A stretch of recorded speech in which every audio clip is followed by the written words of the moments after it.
حضرت سیدنا ابو اسحاق رحمۃ اللہ علیہ فرماتے ہیں کہ ایک شخص ہماری محفل میں آیا کرتا تھا مگر اس کا آدھا چہرہ چھپا رہتا تھا۔ ایک مرتبہ میں نے اس سے پوچھا کہ تم آدھا چہرہ چھپائے رکھتے ہو، آخر اس کے پیچھے کیا وجہ ہے؟ مجھے اس راز سے آگاہ کرو۔ اس نے کہا کہ اگر آپ اجازت دیتے ہیں تو میں اپنا معاملہ بتاتا ہوں۔ میں نے کہا کہ بتاؤ اصل معاملہ کیا ہے؟ اجازت ملنے پر اس شخص نے اپنی عبرت داستان کچھ اس طرح سنائی کہ میں کفن چور تھا۔ میں نے کئی قبروں سے کفن چرائے۔ جب بھی کسی نئی قبر کے متعلق معلوم ہوتا تو فوراً وہاں پہنچ کر کفن چرا لاتا۔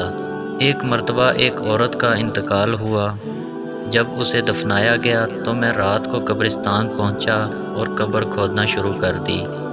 جب اینٹیں ہٹا کر کفن کی ایک چادر نکالی اور دوسری چادر کھینچنے لگا تو اچانک اس عورت کے بے جان جسم نے حرکت کی اور چادر کو تھام لیا۔ میں نے کہا تمہارا کیا خیال ہے کہ تم مجھ پر غالب آ جاؤ گی؟ ایسا ہرگز نہیں ہو سکتا۔ یہ کہہ کر میں گھٹنوں کے بل بیٹھ گیا اور پوری قوت سے کفن کھینچنے لگا۔ یکایک اس عورت نے ایک زوردار تھپڑ میرے چہرے پر مارا جس کی درد کی شدت سے میں بے قرار ہو گیا اور میرے چہرے پر بہت زیادہ جلن ہونے لگی۔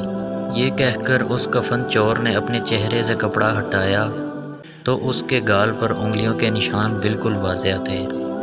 میں نے کہا کہ اچھا پھر کیا ہوا؟ اس نے کہا پھر میں نے چادر واپس اس عورت پر ڈال دی اور جلدی جلدی قبر پر مٹی ڈال کر برابر کر دیا اور پختہ ارادہ کر لیا کہ جب تک زندہ رہوں گا کبھی بھی کفن نہیں چراؤں گا۔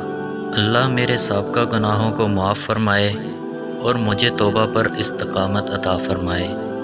حضرت سیدنا ابو اسحاق رحمۃ اللہ علیہ فرماتے ہیں کہ اس کفن چور کا سارا واقعہ لکھ کر میں نے حضرت سیدنا ابو عزیز رحمۃ اللہ علیہ کی طرف روانہ کیا۔ انہوں نے یہ جواب لکھ کر بھیجا کہ اس سے پوچھیں کہ جو مسلمان قبلہ رخ دفنائے گئے تھے کیا سب کے چہرے قبلہ کی طرف تھے یا قبلہ سے پھر چکے تھے؟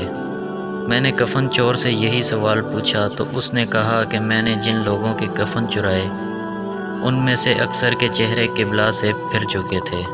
حضرت سیدنا ابو اسحاق رحمۃ اللہ علیہ فرماتے ہیں کہ میں نے یہ بات لکھ کر حضرت ابو عزیز رحمۃ اللہ علیہ کی خدمت میں بھیجی تو انہوں نے جواب میں یہ تحریر بھجوائی کہ اسحاق جن لوگوں کے چہرے قبلہ سے پھر چکے تھے ان کا خاتمہ ایمان پر نہیں ہوا۔ آج کی ویڈیو میں بس اتنا ہی۔ ویڈیو پسند آئے چینل کو سبسکرائب کریں، ویڈیو کو لائک کریں اور اپنے دوستوں کے ساتھ شیئر کریں۔ اللہ حافظ۔